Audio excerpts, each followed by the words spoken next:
Alright, that's enough licky licky. Because if I keep that up, you're gonna get in trouble. You're gonna get in trouble and I'll shove you off. I don't want you to get in trouble with parents. That tickles. We should probably just not have her. Alright, go on, Fisher. Come on, Bella. I like you. Alright. You excited? Make sure your phone's on silent. Yep. Double check. Post it up in your Discord and be like, "What's up, everybody? My name is Ty My Shoe." Yeah, pretty much. I thought so. Like that's what I'm. Oop. Do you have the link to it still? Yeah, I'm subscribed right now. Heck yeah. Let me just share this. Couple link.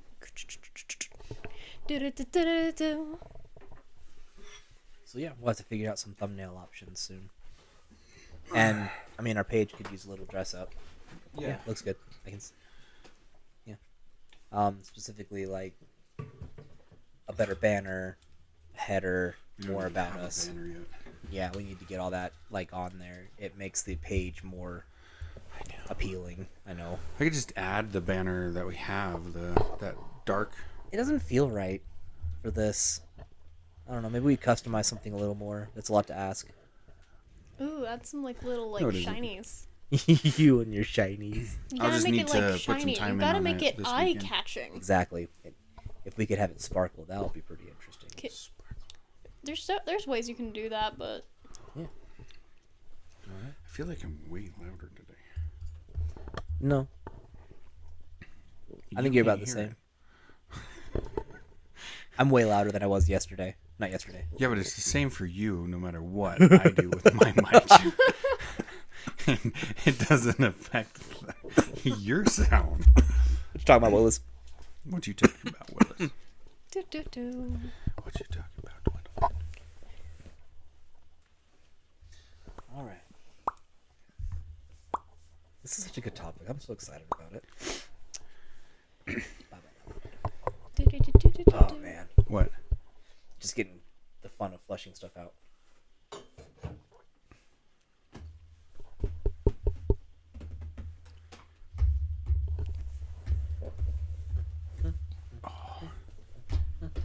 War drums. I'm just giggling because I'm watching the delay because I can see the screen. So I'm like, oh look, I move, and then I wait, and then it catches up in the screen. Oh my gosh, movement. It's getting me in trouble because I like to express with my hands. The worst thing I can do is pop. Makes big noises. Big noises. Remember. Alrighty. Slow and speaking. It's gonna be so good. I'm wondering who's gonna be able to plug in. I sent it to Auntie Autumn. I sent it to Papa Davis. I have to send it to Nana and Papa soon. Oh. They struggle with, not always, but there's Technology. I won't have time. Next time. Next time. You could always also I have think my mom send breathing it is out while loud, we're so starting. I'm gonna like. The catch will stop that. I know this only because when it gets intense in games and I breathe heavy. You know, people were like, "Oh, it's getting intense." No one How can hear that often are this you time around. intense? I'm a teepee. I'm a wigwam. I'm a teepee. I'm a wigwam. Relax, you're too tense. Hello, welcome to the podcast from Dwendelvin. I'm Taylor, and in this podcast we will be exploring the world of Severion. Here we have Jeff and Kyle. Today we will be discussing part 2 of Magic. Last time we only touched on Mundane. Nope, that's not right. Sorry, last time we didn't touch on Mundane. Last That's my time bad. Yeah, we did. We talked about. Oh it a yeah, little we did bit. touch on Mundane. You're right. That's my apologies. I'm over here thinking I miswrote something. Okay. I read it in the wrong tone. It's okay, So you it's got like it. last time we only touched on Mundane. So let's get right into it. What is mundane magic? So, mundane magic is the magic that comes from the Severianites themselves. So when they were created, they were given a divine spark. And there's a little bit more of a story that I want you to dive into with that.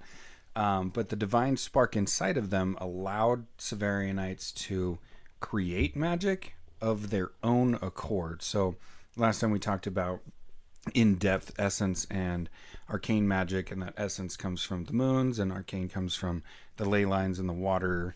And so mundane magic actually comes from the divine spark that's within each Severianite. So every single Severianite would have the capability to use mundane magic. This isn't something that some are born with and some aren't born with. Everybody would have it. So Heck yeah. Yeah, if we want to talk into that real quick.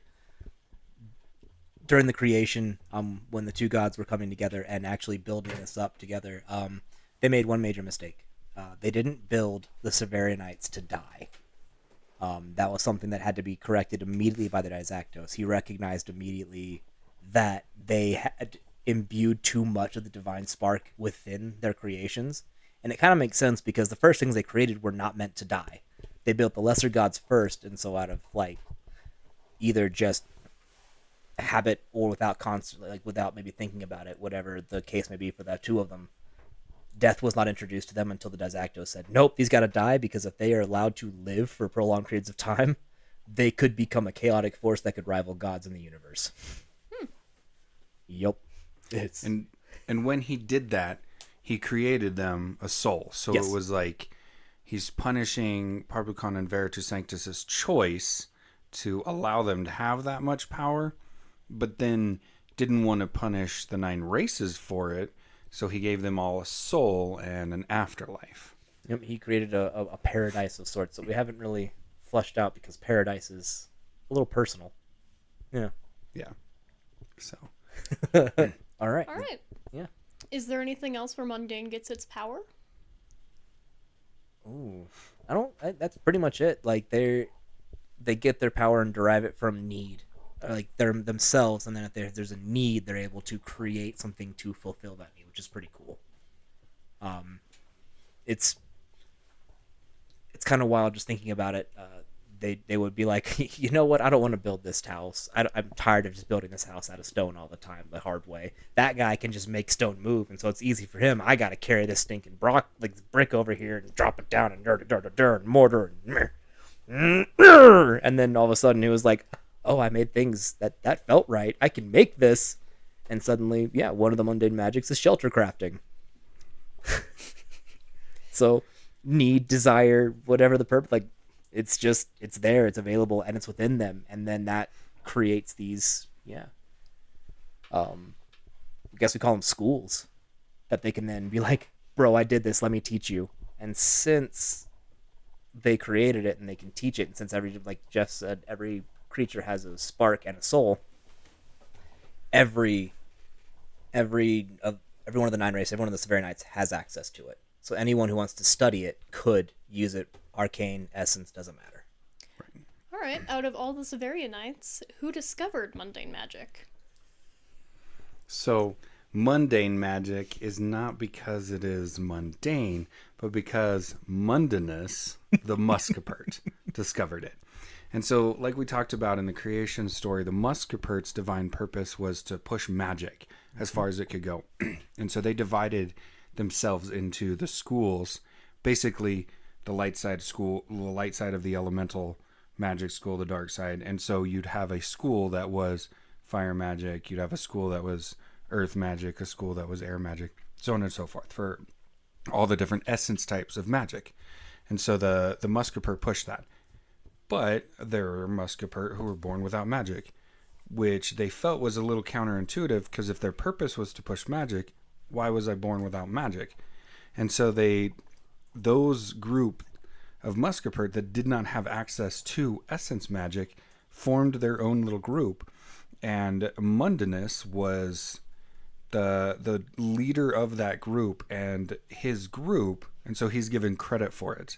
His group actually discovered this mundane magic, the divine spark magic, as it were. And so that's where the originating of it comes from. All right. And is there any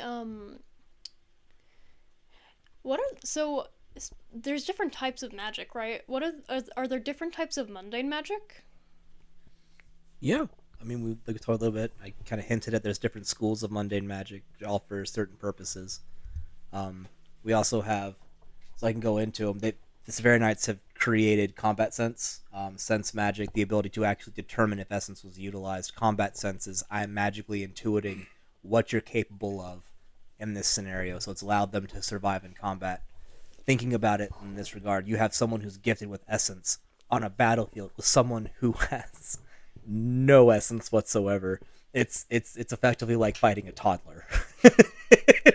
They stand no chance. So, being able to sense that kind of danger became an innate capability to those who survived in combat against an essence wielder. And then they were like, oh, I could teach this to others and we can live longer. Let's go. And so that became a thing that was available. Performing is pretty cool. Obviously, music touches the soul.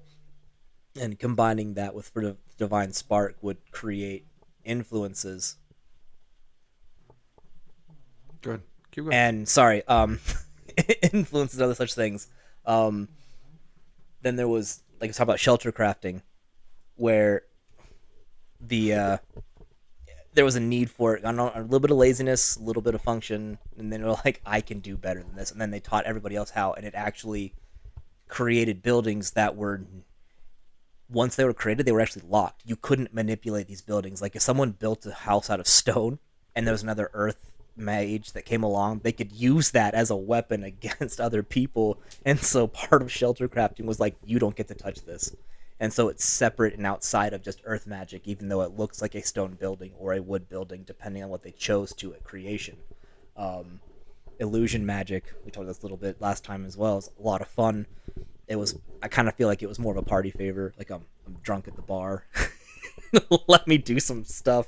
But then it kind of became its own school as they kind of focused on that and found that it had purpose, scaring people away, obviously defending yourself without having to cause harm. Automation, one of my all-time favorites. Man, I don't want to sweep this house. Broom, you do it. And straight up, Broom will be like, whoop, psh, psh, psh, full on Mickey Mouse. I'm going to animate myself. And Fantasia. Yeah, full on Fantasia. This is the one that the goblins created. We talked about this, where they create money, is essence refining. This awful process of emaciating a corpse and taking its essence out into a liquid form and then compressing that into a coinage. You can learn the process to take the essence out of a creature that you've killed. But the essence refining actually goes further into that, and you can turn it into a solid form or a liquid form. And using it in the liquid form allows you to fuse it to materials. And so you could take essence, turn it into the liquid form, and then fuse it to a weapon, and you could advance the strength of a weapon. You can add a essence talent. So fireball, I keep going back to the fire because it's like the simplest. Yeah. But you could put fireball on your sword and expend the fireball, and it would have limited uses, but you could add that to a sword. And so that's, liquid essence could do that as well. So now we get into one of my favorites. Divine favor. Somebody prayed hard enough that they needed God's intervention to make this happen, and so suddenly a piece of divinity was like, okay, here you go, and they succeeded beyond. It's like a miracle. They effectively created a miracle magic that can come into play. Now, it's not always going to work. As a matter of fact, once you start this process, you can't undo it. So once you become engaged with divine favor, it affects your life forever, and it can very well help you as it can hurt you. So in the role-playing game that we've created, it's the only function of critical fails and critical successes. And you get to choose to go into it. It's not innate to the game. And then the last one is runic magic, and that is like all the different types of the mundane magics that exist within Severion to date, and there may be more. It just depends on what they decide to create. All right, any questions there? Is there anything else you would like to touch on mundane magic? Anything you want to go over? I don't think so. Did we talk in depth about the performing Not too mundane much. versus the essence side? Ooh, I did not make that comparison. No. Okay, so we do have the performer in the essence tree as well as in the mundane tree, and the reason that we have that one that crosses both worlds is because the Severianites created the essence, like the moon essence, what we were talking about, the broken moon, and then gave that moon essence power that provided the performer from the essence tree, but it's also from the mundane tree. So technically, you can get it from either point. You could be born with it innately, or you could learn it because of the nature in which it was created. So, but if you pull it naturally, like if you're naturally gifted as a performer, you will be profoundly stronger and get combat function with that performer tree versus if you study it as a mundane magic. You're not going to suddenly be like, I studied performing and now I have access to essence. If you weren't born with that, you don't get to have it. But if you were born with it, you could have both. Absolutely. And so performers who knew both sides of it would be dynamic performers. So intense, insane. Like our musical world is definitely still flourishing and way beyond powerful as far as being able to influence touch and create masterpieces that are surpassing the ages. It's pretty cool. All right, I think that covers most of everything else. Any other questions on the mundane? I don't really have any more questions on mundane, no. You guys touched on ritual magic last time. What is that? What's the deal with ritual magic? All right, bro, you got started this one. All right. So to fully understand ritual magic, we have to back up before ritual magic was created. So we briefly talked about how Timothelsia created that. So Timothelsia is one of the 4 Comatai that were created. The 4 Comatai are Venethos, and he's the head of the Comatai. And then you have Cochina, Pharameos, and Timothelsia. In that order of, think of it like an age order or pecking order. Like a leadership order. Leadership order. And Chain of command. That's what we're looking for. What was it? Chain of command. Chain of command. How did we not get that one? Chain of command. So that's the chain of command. And so at the end of the fall, right? So we have the 3 great wars that happen: the fall, the destruction, the rebirth. And that's where we're going to do the board games. So the fall is our first board game, and that one's coming out soon. But the fall ends, the rebirth starts, the underworld comes up. So you have the Immortuum and the Comatai come up to participate in this war that's happening, right? And in the midst of all of this, the 3 leaders that are still alive when this happens of the 9 mortal races are Clat of the orcs, Sorona of the halfling, and Nyacawadia of the Samgatu. Now, Nyacawadia is, if I were to relate this to something a lot of people know, right? We look at Batman as like the ultimate strategist. His plot armor is, but I have a contingency for that. If Batman were to go up against Nyacawadia, Nyacawadia would have a contingency for Batman's contingency. So she's that far ahead. She's ready for everything. The only thing in her life that ever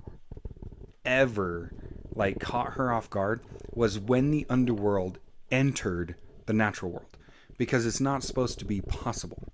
She had an answer for everything, and she was literally just like handling the war, and the way that she operated in a war council, and she was 900 years old at this point.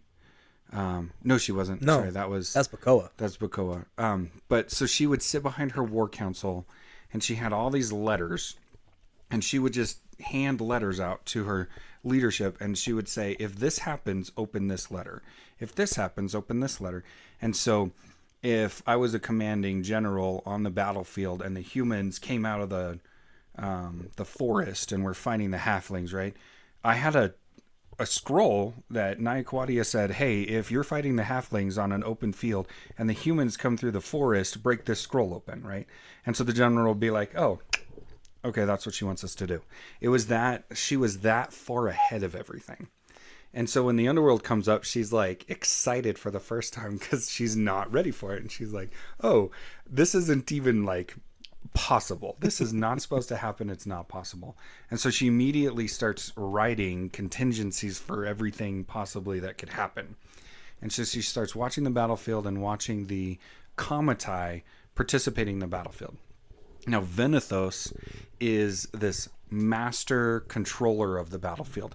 He has the ability to not in the same way control the battlefield like Naiquadia does, but he's directly involved. Like his ability to... He has legions of undead that he's managing across multiple battlefields. Right. And so he's actually participating in the battle on different fronts, controlling the minds of the leadership. And so his mind starts getting spread. And so what Naiquadia does is she uses Sirona's power set and martial capabilities to send her to one area, and she sends her own people to the other area and some of Clat people to one area, and then hands Clat a scroll. And she says, when this happens, open the scroll. Right? And so Clat goes out and he's participating in the fight. Venethos shows up. Like Venethos himself is in the battlefield where Clat is fighting, and the moment happens that Clat's supposed to break open the scroll. And so he breaks open the scroll and it says, this is your moment, take him on. And so Clat, with his staff, goes, okay, it's all worked so far. And so he takes his staff and he goes toe-to-toe with Venethos. One-on-one fight. Now, mind you, Venethos is distracted. He's fighting all over the place, but his physical body's in one spot. And Clat goes toe-to-toe, and Venethos doesn't think to himself, oh, I need all my focused attention here, right? And so because Clat is both a martial master and a healer, he's able to win this fight and kill Venethos in this moment. Because of that, Venethos's soul leaves, and Timothelia decides that she's going to go figure out how to keep his soul around so that they can maintain their authority in the world. So Timothelia creates the Port of Lost Souls using Venethos's soul. And this is basically a trap for other souls to get sucked into, and creates the power for ritual magic. So when we talk about why it's evil, one, it required the death of one of the most evil beings in the world to die, and then uses his soul to trap other souls. So this is the power set of ritual magic and where its power originated from. So this is why it is evil. It's bad. Bad news bears. So that's where it comes from. And then the only way to conduct a ritual is to use a triangle, the shape of a triangle. And so what Timothelia did was she said, okay, we're using the battery power from Venethos, and then there's three of us left, Cochina, Pharameos, and myself, Timothelia, right? The three of us will create the 3 points. And Cochina represents life. Pharameos represents death. I represent purpose. So the 3 points are life, death, purpose. This is how they start. And then Timothelia, I'll let you get into it. Sorry, You're good. No, go for it. So Timothelia creates the very first ritual, which is called solstasis. And what it does is it separates the body from the soul permanently. The body no longer has agency the same way it does with the soul, but also can't die.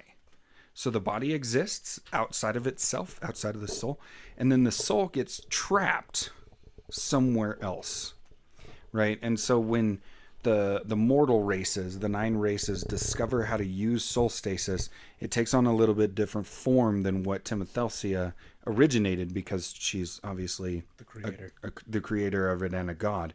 And so she uses it to rip Clat apart. And she puts Clat's soul in Kungin inside the wall so that his soul can never participate in the ultimate of, what an orc can do is be part of the wall. So he has to live as a soul separate from the wall, wandering inside of the walls of Kungin, never participating. Inside the city of Kungin. Inside the city, yeah. Sorry. Never actually participating in his ultimate glory. And they take his body and put it in the underworld with with the Komatai. So this was like, He becomes like a pet monkey to them, which is unfortunate. yes, They're like, "Hit, dance, Clat," and his body has no control, so it's going to do what it does. right. So the ultimate punishment for Clat because he killed Venethos. Yep. So that's how that all works and where it all came from, the power structure. All right. What are the functionalities of ritual magic? So there's so many different things ritual magic can do. Yeah, it's kind of goofy. Because we have, like we talked a little bit about, you can make light sources that are motion activated that have different colors. So that's kind of where, like, if you wanted a city that didn't have to consistently have someone go out and light torches, you could use a ritual, which would take 3 people. Well, hello, Corbin Leaper. So you could use that ritual to create light stones. It's always dangerous. There's a thing we'll get to later, I'm sure, where it's a danger to activate a ritual. So I joke with this, calling this like a bougie city. You're risking it all for a little bit of impressive ambiance. But you can do that. You can manipulate the weather. You can summon dead things. You can summon a thing we talked about called an essence wraith, which is a terrible idea unless you want to mutually assure the destruction of everything in your area, yourself included. You can form dead from corpses. It's not a good thing, but the rituals are kind of cool because they also, the more complex the ritual is for a mortal to utilize, requires more points. I mean, as the rituals increase in difficulty, you have to have more people to help channel that, because the ones who created originally were gods, so they only needed 3 to do any ritual ever. And I'm sure there's more that I'm missing as far as what a ritual can do. Jeff, if you want to jump in on some of those. Well, a ritual there's not a lot of limitations on a ritual of what you can do. There's teleportation stones. Oh, the scrying stones. I'd forgotten about the scrying stones. That Yeah, you see so distances. Yeah, see into the distances and stuff like that. Or basically like you can set a stone and then you can see what's moving past it, stuff like that. Ritual magic has a lot of availability, but it was originally, Timothelsea was like, this is for me. And then it was discovered by the 9 races, and I'll let you tell that story a little bit. But once it was, Timothelsea was like, this isn't okay. I don't want this to be a thing. And so either she would have to shut down the Port of Lost Souls or punish people who used it, and decided to punish people to use it anyway. And so that's where the Essence Wraith comes from. She created an Essence Wraith. And that was actually with the help of Cochina. Mm-hmm. So Cochina actually created the Essence Wraith, and then Timothelsea used it to bound it to rituals. And so every now and again, if you mess up a ritual, it could kill you as a mortal. If you mess it up, it could kill you. If you get it right, it could summon an Essence Wraith And still kill you. So it's very, very dangerous magic for the mortal races to use. But yeah, so Any other questions on ritual magic, Tay? What are the is there any other dangers of ritual magic besides the Essence Wraith? I mean, failing will kill you. Like, it drains you. Like, your soul then goes to fuel the failed ritual, which is going to, it's like a one-way port to the lost soul, like the one-way ticket to the port of lost souls, way ahead of your time. That's a major no. You don't want to mess up a ritual, because that's that. But yeah, mostly that. I'm sure there's more creative ways that you can find, especially as you're divining new ways. You're effectively trying to tread on the realm of the gods by creating new rituals without any kind of guidance. You're gonna, if you mess something up in the way that ritual is designed, it could backfire. You could force yourself into a mutation. You could turn yourself into a wraith of sorts and live a half-life. You could expel your own soul from your body in a Kungan, or in a Clat style situation where your soul is now bound away from your body, and you watch your body just meander away and be like, "That's mine. Don't go." Yeah, there's lots of bad things that can happen, and the fun part is when we get into the role-playing game, when we eventually get to release it and we finish it, it is going to have a fun little table of, you want to mess with your players? We got you. You want to add some more? Hit us up. We down. We'd love to hear what you did to your players. That's gonna be so much fun. Oh, but yeah, Oh boy. it gets bad. And there's no end to the possibility that you can do to succeed in it either. Like if it's a successful ritual, it's not designed for combat function. It's not like I'm going to do a ritual to make this thing blow up. If you try and do something like that, you're going to die. That's where it's going to rebound, and your intended purpose for a combat function is going to effectively kill you. Well, and it's a time-consuming event. It is. It's not a quick thing. It's a time-consuming event. It requires materials, it requires time, it requires a specific type of layout. You have to scribe the symbols appropriately. And then gauging the difficulty obviously requires more people. If you try and power a ritual without enough people, everyone's going to die.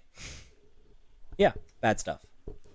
Seems like a very particular art. Are there any notable rituals that have come out from mortal hands? Okay, so this is kind of fun. Because Timotheus never wanted rituals to be a part of mortal life, right? And there is fairy tales that permeate throughout all of the different races. Whether you're a matriarch or a patriarch determines whether it's the ritual king or the ritual queen. Okay, and so this individual had a problem and needed to solve it. They lived in this valley, in this beautiful valley, and then when the world became a war-torn place and the weather became unpredictable, this massive storm just came and settled over the valley and took this lush, gorgeous place and made it a barren, frosty wasteland. And this lord of this area, or lady of this area who owned it all, was like, I am not, I guess baron or baroness, however you want to look at it. Queen King. Yep. I don't want to lose my land. I need to find a way to solve this. Invited all sorts of people. And of course we talk about Dirtbag Ayala. Dirtbag. Ayala, the boogeyman, came along and said, I may have a way to do this. And since Ayala can change his shape, was able to appear as different people and hint towards this leader, this ruler, that there was a type of magic that could help him to dissipate the awfulness around his kingdom. Or her kingdom. Their kingdom. And they began to dive into ritual magic. Through Dirtbag Ayala's tutelage, and helped him figure out something that worked, never expressing the dangers. Okay. Never once told him the dangers of what he was doing. And eventually, yes, the fairy tales go that the ritual king or queen succeeded, brought life back into it, and then tried to make a bougie kingdom. And the more rituals they did became kind of a commonplace. The higher, eventually, a ritual screwed up, and an essence wraith was summoned. And an essence wraith consumes everybody that participates in the ritual, and then gets stronger the more it consumes. And so it consumes everybody, consumes this whole kingdom. So this whole kingdom has fallen into myth and legend. And there's an essence wraith out there that's fallen into myth and legend with this valley of lush life. It's full of riches, and it's very... I guess it would be like our Atlantis, only our Atlantis didn't sink, it fell into obscurity. Interesting. And this is what's fun about it too, because we know Dwindlevan has the magic to witness major points in history, but she can't witness through Ayala's eyes. He's protected from any kind of prying experience. And since an essence wraith ate the progenitor of who gave rituals to the mortals, there is no connecting point for the magic to take hold, so she cannot gain an accurate depiction from anybody in this kingdom as to who or what they were and how they made it happen. So that's why it's like a rumor and a fairy tale. And now, throughout all the 9 races, it's also like a boogeyman story where they talk about, you better eat your vegetables or the essence wraith will get you. You better go to bed. You better listen to your parents or the essence wraith gonna get you. And so, with the exception of Ayala, no one actually knows who the ritual king or queen is.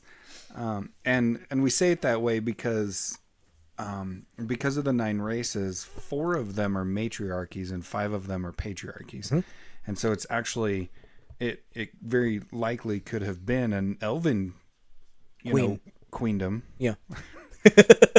I've never actually said that. It's a weird word to say. And then, so like if it was ruled by elves, it would be the ritual queen, and if it was ruled by humans, it would be the ritual king. And so depending on which race you grew up in, it would have been told from that perspective, right? Does that make sense? So, Yeah. And then the area around it, everything that got consumed by the essence wraith became a husk. And the purpose behind this one, so Ayala didn't intend this. He intended to bring ritual magic to everybody, but didn't intend for the essence wraith to take over the entire Kingdom. Yeah. valley and become this reason why we don't do ritual magic in the world is this thing. But Timothelsia did. She was like, when she was seeing all of this, she held the essence wraith back until there was a good amount of rituals done and introduced and all that kind of stuff, and then allowed the essence wraith to go into this valley and keeps the essence wraith in this valley so that the world continues to believe that ritual magic is bad, because her goal still is to punish those who use it, but doesn't want people to use it anyway. And so she's like, well, this worked out in my favor. I'm going to keep this as a something shrouded in mystery, as a fear tactic to keep people from using it. Yeah. And that's it. I mean, there's also people who will go, we talked about that you can use rituals to kind of raise the dead. There's this weird thing that happens throughout our world where the dead don't always stay dead. Sometimes they come back. So dead are gathered quickly, and they're put in mausoleums and kept in, like, there's a reason that cemeteries are walled and kept very protected. People guard the inside. They're always facing in, not out when it comes to cemeteries. But you'll have people sometimes who try to conduct rituals and raise the dead within these mausoleums to try and raise havoc, because they're just... Vagog's corruption. We talked about Vagog a little bit. Her sole purpose is to corrupt the world so it can return to nothingness. That's where Ayala, that's who he's a priest of Vagog, effectively. And so that was his goal, was to create another way for Vagog's message to reach people, and ritual magic made a lot of sense because it came from the underworld, and that's like, let's go. Here's another tool that you can utilize, and it creates more chaos and strife. So yeah, there's actually there's a whole group of people who just go around, and their sole purpose is to burn the dead and keep the cemeteries clean of sorts, so that as people die, you don't want them to accidentally come back alive. So you don't have like personal plots of this is where my family is buried. Kind of just toss a body into a pit and then wait for the flame keepers to come and burn it up so that it doesn't rise up. Interesting. Yeah. Rituals are dirty. I mean, we talk about Severian is not a nice place per se. It's not a flora fauna friendly environment. Yeah. Interesting. Is there anything else you guys would like to touch on regarding rituals? Ooh. I don't think so. No. I do want to talk about the mausoleums a little bit. Okay. So yeah. some of it is ritual, but there's a secondary purpose because the zombies in Severion are creatures that are soulless bodies that have been abducted by a parasitic creature called a cloud jumper. And a cloud jumper can only embody a husk if certain things happen. And so there's this thing that Severianites can do, and it's called the last stand. And basically what they do is they sacrifice themselves to give themselves a boost in power and survive an onslaught of attacks and stuff like that. However, they die. Guaranteed death if they choose to do this. Extra power, extra life. They can take a beating from any source for a short period of time, but then guaranteed death. There's no way to recover them. There's no way to revive them. So the soul leaves immediately. Yep. Right? There's not that 5-minute gap, which grants the cloud jumpers the ability to jump in. And occasionally they will during that point. And so when there's a war and people start using that last stand ability, yeah, cloud jumpers come in and take over, and so nobody really understands it or knows why. It's just random. And so the idea of gathering bodies together, throwing them in a mausoleum so that if they turn into zombies they can't get out, and then having the fire mages come through every now and again and burn everything in the mausoleum so that the bodies can't get back up becomes common practice because of the last stand and ritual magic. Yep. And so it's a combination of both. And so the idea of cemeteries, we don't have them. Nope. But it's because things get up and walk around if you just leave a dead body.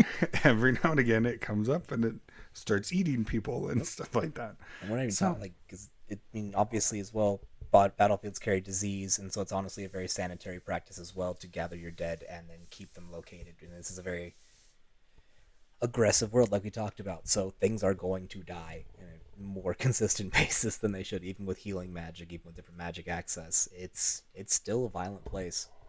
It's a hard life in Severion after the fall, after the rebirth, and after the affirmation. Alright. Is body burning like an event? Is it a big thing, or is it just something that happens in the background? So it's definitely like this. Like, sort of, there's a small group of fire mages that come together, and they're kind of neutral in all things. You don't really stop them. They come through, and it's semi-ceremonial. But you can honestly pay for their services, and they can come and expedite the process where they come in and burn for you if you have a problem, or you can report a problem, and they can burn. It's interesting, but yes, it's not. You may treat your dead with respect, but the body doesn't care what you do with it in this world. It's just more beneficial for the whole to toss the body, burn it, than to make a big ceremony about it. You don't usually do like pyres unless the individual was a big deal. And then you could do like if your king died, if your ruler died, and we can get into the empires. If the emperor died, then yes, they would have a funeral send off with a big old pyre. Because the last thing you want is your emperor to get up around and start zombie nomming people. Because on top of that, like, I'm fairly certain, if I remember right, like, our zombies are prolific. Like, if you bite somebody and they die, they're going to rise as a husk. Not like it forces, like, the venom or the poison of the cloud jumper forces the soul out of that body, and then that body becomes a husk that's going to follow around. And so I guess more like whites, actually, yeah, because when a white kills in D&D and other games, when a white kills something, if you don't take care of it like fast enough, it rises as a white under the control of the white that created it, that killed the mortal, and then it goes around and creates more. So yeah, it's similar, but yeah. Basically with both the Essence Wraith and the zombie, if the zombie bites you or the Essence Wraith consumes you, the essence is gone, but the body continues to live. So it becomes the lifeless husk. And so that's what it's called, is a husk. But that creature is not a thinking, intelligent, bound by a soul creature. It's a wandering dead thing. And so that's how that happens. But both the Essence Wraith and the zombie have the ability to create a husk. So yeah, the undead are not something to be messed with. That's why their bodies are burned. Have there been any major undead outbreaks? After every battle, like any major skirmish, that's why they made them so dangerous as well. We're talking about that 1,000-year war.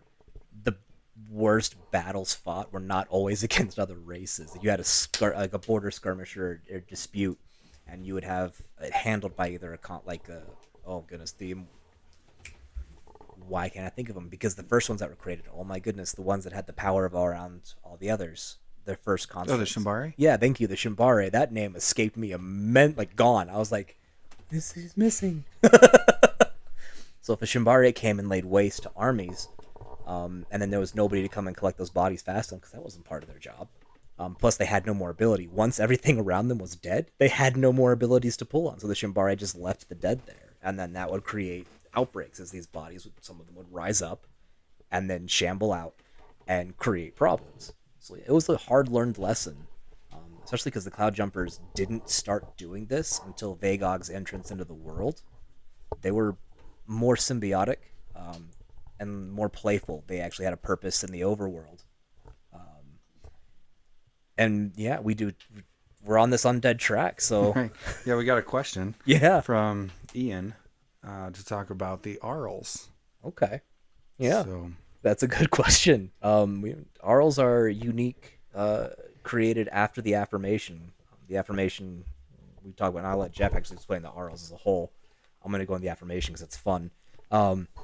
So there was a point in history, the Horakai who were remaining went and gathered the weapons. We talk about this in part of the history of things. And they Parvocon's weapons. Yep, Parvocon's weapons. They go get god weapons and unleash them on the armies and decimate the world and actually split the Pangea into continents. That blast of energy and that decimation did weird things, and thus we have Arls created that harassed people for a long time. So basically an Arl is, so because of what happened with this decimation, the souls and the essence kind of got scattered a little bit and didn't function normally. Like if you're in a battle and this guy ends this guy falls down, and then 5 minutes later his soul gets up and walks away. If a zombie bites you, the soul walks away and the body stays. Right? Those things happen.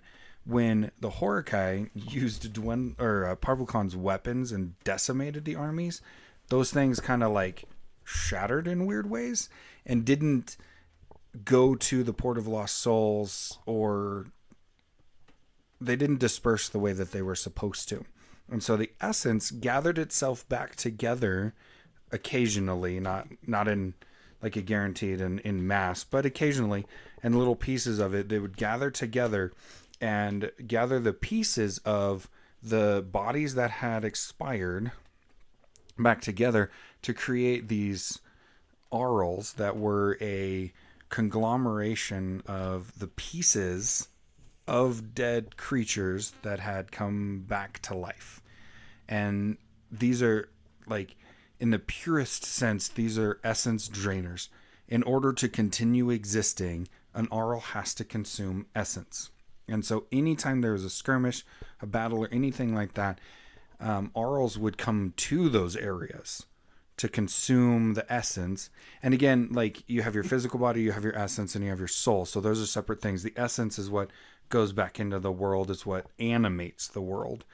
And so the Arls would show up and start eating the essence itself, the stuff that you can use to turn into money and liquid for that kind of thing. And they would eat that stuff. And so Arls are really quite a powerful being, but super, super, super low on the intelligence spectrum. So they're just, I need to eat essence. And so if you cross paths with one, obviously they're going to attempt to consume your essence and do whatever it takes. And so as their bodies start to decay, they would eat the essence of another creature and then take that part of the body and then reattach. Like, I need a new arm, so I would go eat this thing and then put its arm on. And so it would be like a conglomerate, not a conglomeration, but an amalgamation of different creatures. Yep.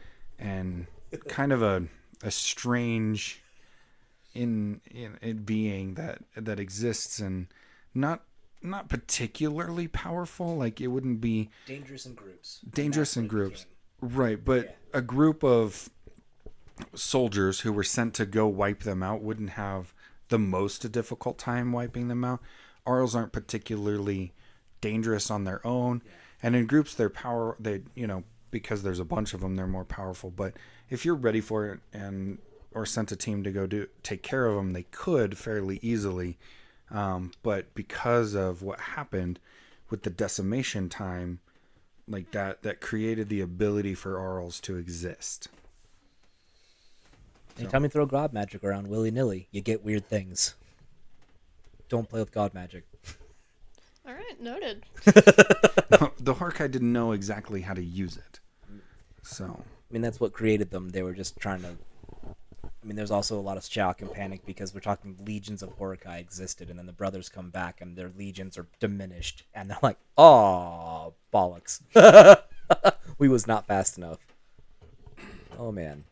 I mean, that's what we talked about, god magic. existed for the creation. We talked about that at the very beginning. God magic is separate from everything else. You are not supposed to wield it as a mortal. And then we had the keepers of the peace who wielded it, and every time they did, they created something. They obviously created the Horakai that are the reason the fall happened in the first place. And we'll have a whole fun episode on the lead up to the fall and what the Horakai did to make that happen, because holy heck was it long in the making and nasty. Oh, they played filthy games.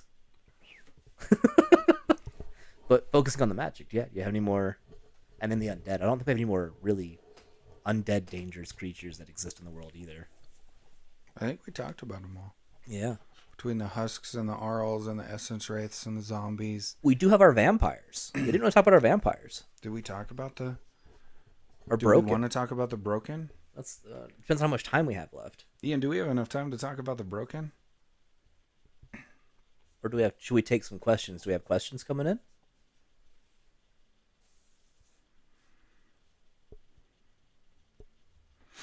Let's talk about the broken. Yeah, we'll talk about broken.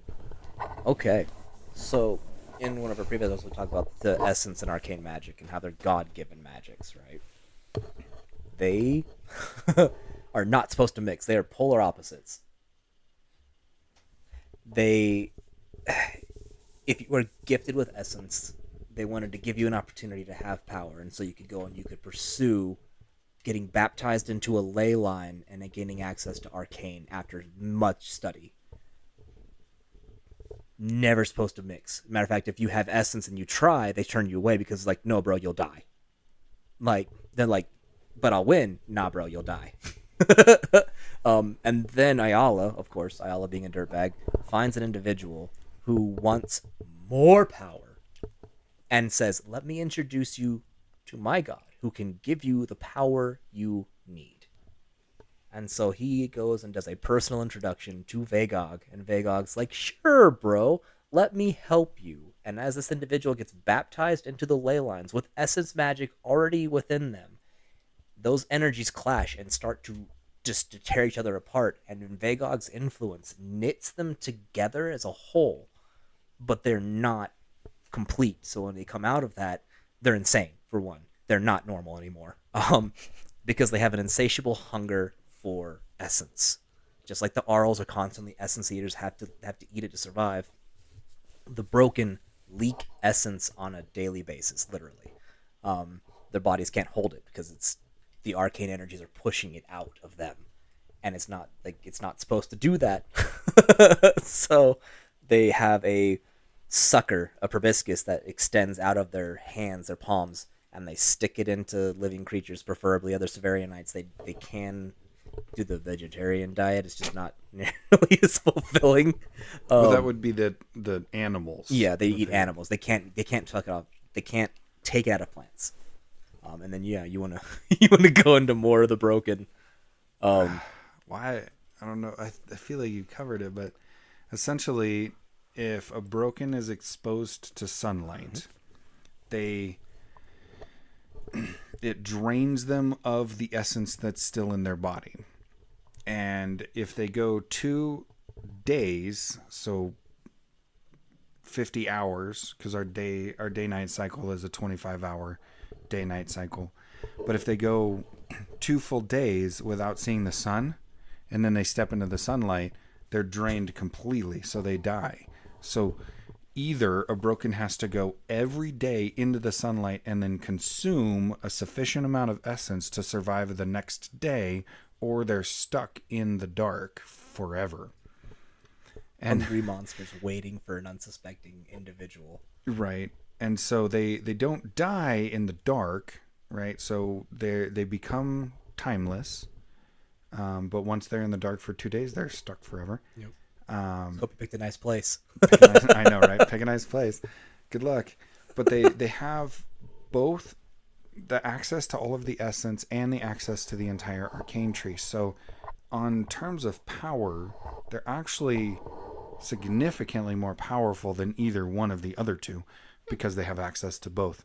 Additionally, because they are broken, the longer that they spend as part of that as a broken, the more powerful they get. So they are increasingly more powerful, and the more essence access they have and the more arcane access they have, the more powerful they become.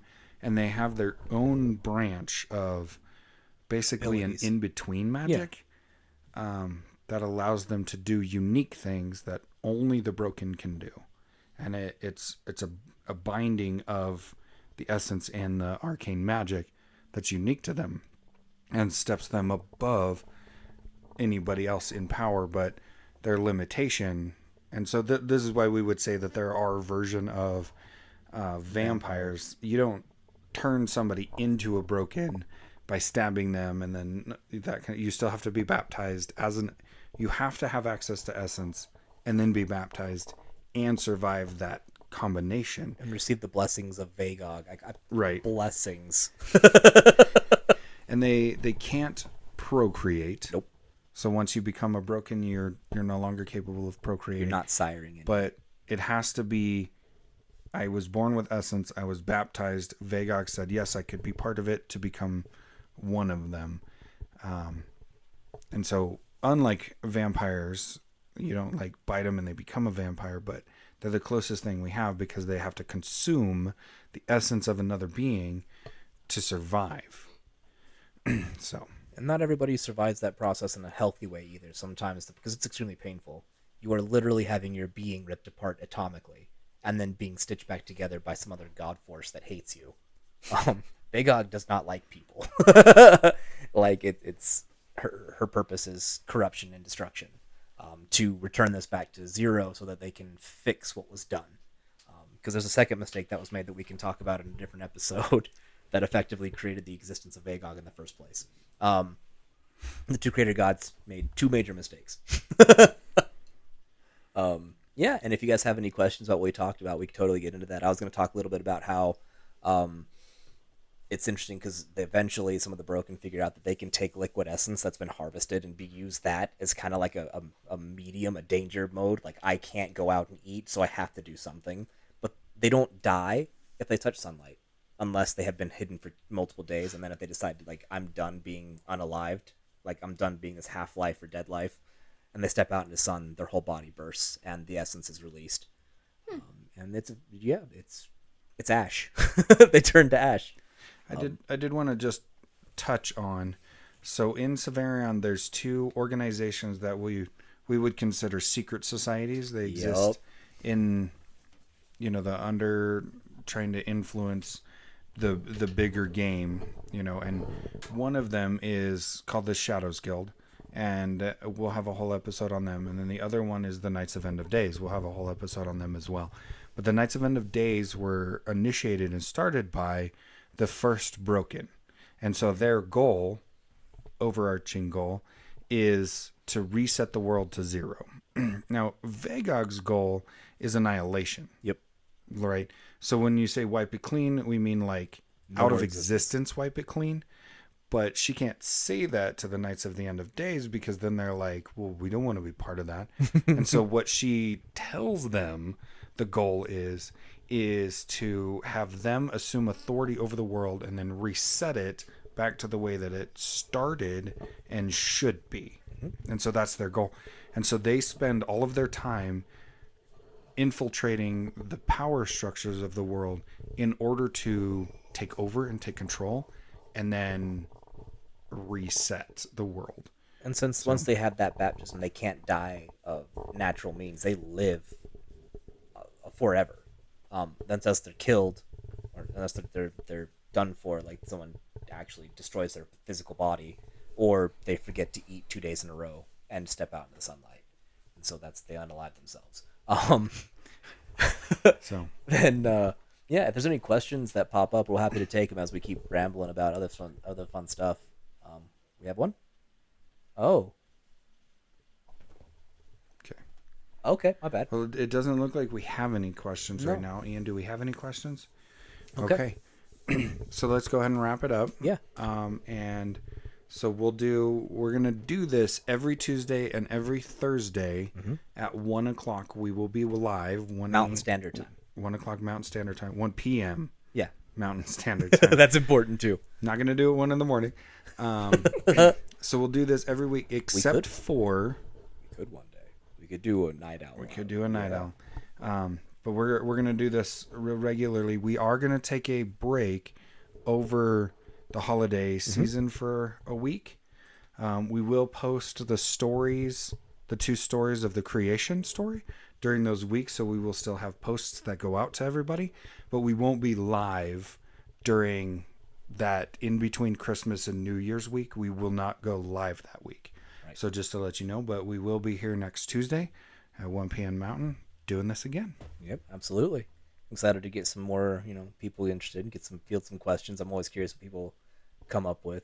Sometimes the questions go off the wall and keep us on our toes. Taylor, thank you so much. I'm glad we got to enlighten more about the world. It's really interesting stuff to know. Heck yeah, you did great. Any other questions before we clear it out? I mean, obviously Jeff gave a good close. I'm going to give you one last chance to ask any questions you want. I don't think I have any questions. All right. It's out. All right. Bye.